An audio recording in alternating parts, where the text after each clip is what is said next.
اعوذ باللہ من الشیطان الرجیم بسم اللہ الرحمن الرحیم۔ اب کافی عرصے کے بعد منافقین کا تذکرہ قرآن مجید میں ہو رہا ہے، چونکہ یہ ہم نے سورہ یونس سے لے کر اور سورہ مومنون تک جو 14 صورتیں پڑھی ہیں ان میں تو سارا معاملہ تھا مشرکین عرب سے، کفار سے، مشرکین سے، ساری بحث ان سے تھی۔ کہیں کہیں گفتگو کا رخ جو ہے وہ اہل کتاب کی طرف ہوئے سخن، بغیر انہیں باضابطہ خطاب کیے ہوئے، اور یا پھر تیسرا خطاب حضور سے ہے ذاتی، اور حضور کی وساطت سے اہل ایمان کے ساتھ، اور ابھی وہاں نفاق کا کوئی اس قسم کا موجود نہیں تھا معاملہ کہ منافقین کے ساتھ کوئی رد و قدا ہوتی۔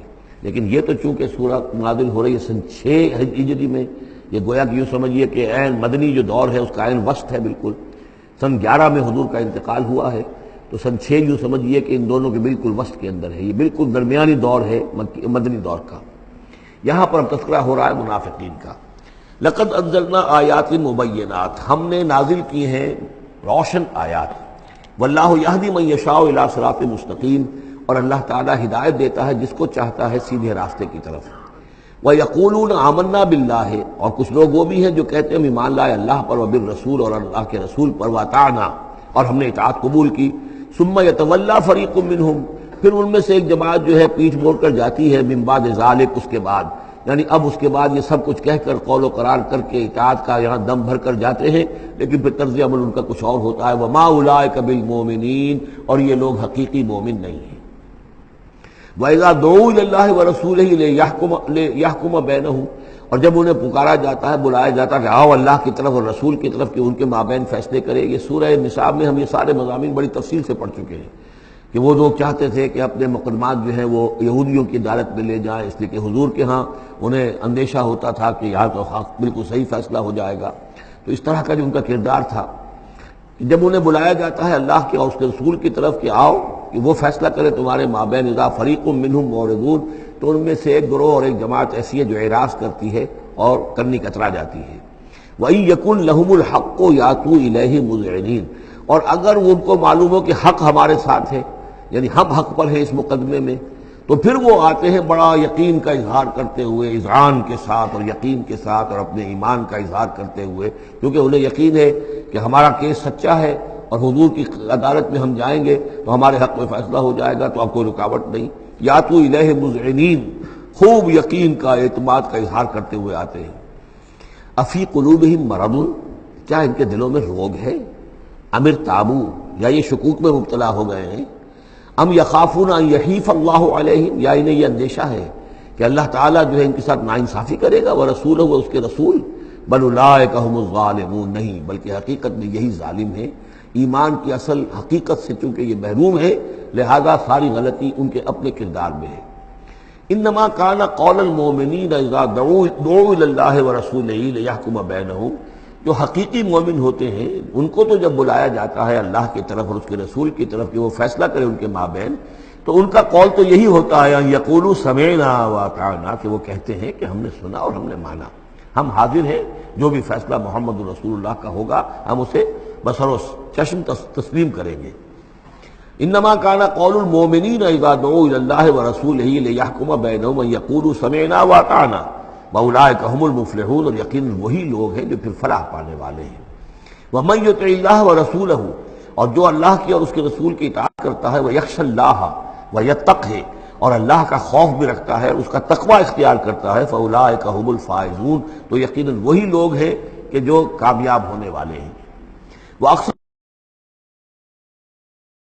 کہتے ہیں، اللہ تعالیٰ کی قسمیں کھاتے ہیں اپنی امکانی حد تک، لئن امرتہم، اے نبی اگر آپ حکم دیں گے، لَيَخْرُجُنَّ، تو وہ لازماً نکل جائیں گے۔ آپ حکم دے دیا، میں ہم حاضر ہیں، ویسے میری یہ مجبوری ہے، یہ میری تکلیف ہے، یہ مسئلہ ہے، ویسے آپ حکم دیں گے اگر، تو میں بالکل حاضر ہوں۔ یہ آپ کو اب بھی معلوم ہوگا کہ ہماری جماعتی زندگیوں کے اندر یہ مسئلہ ہوتا ہے کہ کوئی امیر ہے، اس نے ایک بات کہی ہے، کھل کر اس نے کہہ دیا ہے کہ میں یہ چاہتا ہوں کہ معاملہ اس طرح کیا جائے۔ اب کچھ لوگ کرنے کا کتراتے ہیں، اچھا جی اگر آپ حکم دیں گے تو میں کروں گا۔ لیکن یہ کیا بات ہے، جب وہ امیر ہے آپ کا، وہ بات کہہ رہا ہے، تو اس کی بات کو آپ حکم کیوں نہیں سمجھ گئے؟ اسی طریقے سے حضور صلی اللہ علیہ وسلم نے جب فرما دیا ہے کہ نکلنا ہے، اب دشمن کے مقابلے کے لیے نکلو، اب وہ آپ چاہتے ہیں پی پی کال کر کے حضور ایک ایک کی خوشامد کریں کہ آئیے آپ ضرور نکلیے، خدا کے لیے ضرور چلیے، یہ حضور کرنے والے نہیں ہیں۔ وَأَقْسَمُوا بِاللَّهِ جَهْدَ أَيْمَانِهِمْ، اور یہ اللہ کی قسمیں کھا کھا کر کہتے ہیں اپنی امکانی حد تک، لئن أَمَرْتَهُمْ، اے نبی آپ کا حکم ہوگا تو میں حاضر ہوں، لَيَخْرُجُنَّ، ہم ضرور نکلیں گے۔ قُلْ لَا تُقْسِمُوا، اے نبی ان سے کہیے تم قسمیں مت کھاؤ، طاعۃ معروفہ، معروف طریقے پر اطاعت اختیار کرو۔ تم نے اعلان کیا ہے کہ تم مجھ پر ایمان لائے ہو، تم نے اعلان کیا ہے کہ تم مجھے اللہ کا رسول سمجھتے ہو، اب جو میں کہہ رہا ہوں اسے قبول کرو، اختیار کرو۔ یہ کیا ہے کہ میں کسی کو ایک ایک کو علیحدہ علیحدہ حکم دوں؟ ان اللہ خبیر بما تعملون، یقیناً جو کچھ تم کر رہے ہو اللہ اس سے باخبر ہے۔ قل اطیعوا اللہ واطیعوا الرسول، اے نبی کہہ دیجئے۔ اب دیکھیے نوٹ کر لیجئے، سورہ نساء میں میں نے تفصیل سے آپ کو بیان کیا تھا کہ منافقین پر تین ہی چیزیں بھاری تھیں۔ نمبر ایک، حضور کی شخصی اطاعت کرنا۔ نمبر دو، جہاد اور قتال کے لیے نکلنا۔ نمبر تین، ہجرت۔ تین ایشوز کے اوپر بڑی تفصیل سے وہاں گفتگو ہو چکی ہے۔ یہاں اطاعت رسول کو جو ہے، جو پہلا مضمون تھا سورہ نساء میں، اسی کو زیادہ موقت کیا جا رہا ہے۔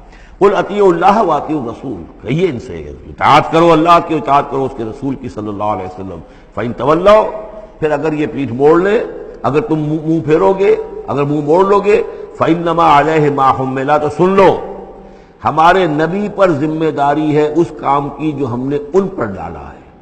وعلیکم ما حملتم، اور تم سے باز پرس ہوگی اس کی جو تمہارے اوپر ڈالا گیا ہے۔ یعنی نبی نے جو ذمہ داری تھی اللہ کا دین تم تک پہنچایا، اللہ کے احکام پہنچا دیے، ان کا کام جو ہے اس پر ختم ہو گیا۔ اب اطاعت کرنا، اس کی تعمیل کرنا، اس کے حکم پر چلنا، اللہ کے دین کے لیے تن من دھن لگانا، اور یہ سارا کام تمہیں کرنا ہے۔ تو جو ان کی ذمہ داری ہے وہ ادا کریں گے، اور اللہ کے ہاں ان سے ان کے بارے میں سوال کر لیا جائے گا، اور جو تمہاری ذمہ داری ہے ظاہر بات ہے کہ اس کے جواب بھی تمہیں کرنی ہے۔ اس میں یہ بھی ہوتا ہے بسا اوقات کہ کسی شخص کو یہ گمان ہو جائے، ظاہر بات ہے میں نے آپ کو سنایا تھا کہ ایک شخص نے کہہ دیا تھا حضور سے، اے دل یا محمد، اے محمد عدل سے کام لیجیے صلی اللہ علیہ وسلم، بڑی گستاخی کے ساتھ اس نے کہا، گویا کہ الزام لگایا کہ آپ یہ جو صدقات کی جو تقسیم کر رہے ہیں یا مال غنیمت تقسیم کر رہے ہیں، اس میں آپ عدل سے کام نہیں لے رہے۔ تو حضور نے بھی غصے میں جواب دیا تھا کہ انما عدل فلم یا عدل، اگر میں عدل نہیں کروں گا تو کون کرے گا۔ اسی طریقے سے ہو سکتا ہے کسی جماعتی زندگی کے اندر کوئی امیر ہے اور اس سے کوئی شخص یہ محسوس کرے، اس کا ساتھی، کہ مجھ پر زیادتی کی ہے انہوں نے، امیر نے زیادتی کی ہے، کوئی بات نہیں، امیر نے زیادتی کی ہے تو امیر اس کی جواب دہی اللہ کے ہاں کر لے گا، اللہ تعالیٰ کے ہاں جواب دہی ہو جائے گی، اور ہو سکتا ہے اس کے کچھ جو بھی نیکیاں ہے وہ تمہارے حساب میں اللہ تعالیٰ درج کر دے، لینا دینا وہاں ہو جائے گا، ڈیبٹ کریڈٹ ہو جائے گا۔ لیکن اس کا مطلب یہ ہو کہ ناراض ہو کر بیٹھ رہا ہو کہ اب اپنی ذمہ داریاں ادا نہیں ہو رہی، تو پھر تو جواب دہی تمہاری ہو جائے گی اللہ کے ہاں، ایکسپلینیشن کال تمہاری ہو جائے گی کہ ناراض ہو کر بیٹھ رہے ہیں کیونکہ انہوں نے میرے ساتھ یہ کیا ہے، لہذا میں بس اب کام کچھ نہیں کروں گا۔ یہ تو گویا کہ ایک منفی طرز عمل ہے، تمہیں جواب دہی کرنی ہے اپنے فرائض کی، اپنی ذمہ داریوں کی۔ تو یہ جماعتی زندگی سے متعلق بعض بہت اہم ہیں جو مباحث اس سورہ مبارکہ میں آئے ہیں، اور ان میں سے بعض ہمارا جو منتخب نصاب نمبر 2 ہے، جو اس سورہ مبارکہ کی آخری آیات ہیں، وہ اس کے ایک درس کی حیثیت سے اس میں شامل ہے۔ جو جماعتی زندگی جو ہے، جب ایک جماعت بنانی پڑے گی، اگر دین کا کام کرنا ہے تو اکیلے اکیلے تو نہیں ہو سکتا، جماعت کا نظم ہو، ایک ڈسپلن ہو، ایک حزب اللہ وجود میں آئے، جو سورہ مائدہ میں ہم دیکھ آئے ہیں، فإن حزب اللہ هم الغالبون، غلبہ جو ہے تو وہ حزب اللہ کو اللہ تعالیٰ دیتا ہے، ید اللہ علی الجماعہ، جماعت کے اوپر اللہ کا ہاتھ ہے، جماعت کی کو اللہ کی نصرت اور تائید حاصل ہوتی ہے۔ اس جماعتی زندگی کے بعد ایسے نفسیاتی معاملات ہوتے ہیں، اور اس کے اندر بعض ایسے حساس مسائل ہوتے ہیں کہ جن کے بارے میں بڑی عمدہ رہنمائی دی گئی ہے مختلف مقامات پر، ان پر ہم نے پھر مرتب کیا ہے منتخب نصاب، مطالعہ قرآن حکیم کا منتخب نصاب نمبر 2۔ قل اطیعوا اللہ واطیعوا الرسول، ان پر جو ذمہ ہے وہ ان کی اپنی ذمہ داری کا، اور تمہارے اوپر جو بوجھ ہے، جو تمہاری مسئولیت ہے، وہ تمہاری ذمہ داری کی۔ وَإِن تُطِيعُوهُ تَهْتَدُوا، اور جان لو یہ اللہ کے رسول ہیں، اگر تم ان کی اطاعت پر کاربند رہو گے تبھی تم ہدایت یافتہ ہوگے۔ وَمَا عَلَى الرَّسُولِ إِلَّا الْبَلَاغُ الْمُبِينُ، اور ہمارے رسول پر سوائے صاف صاف پہنچا دینے کی اور کوئی ذمہ داری نہیں ہے۔ صدق اللہ العظیم۔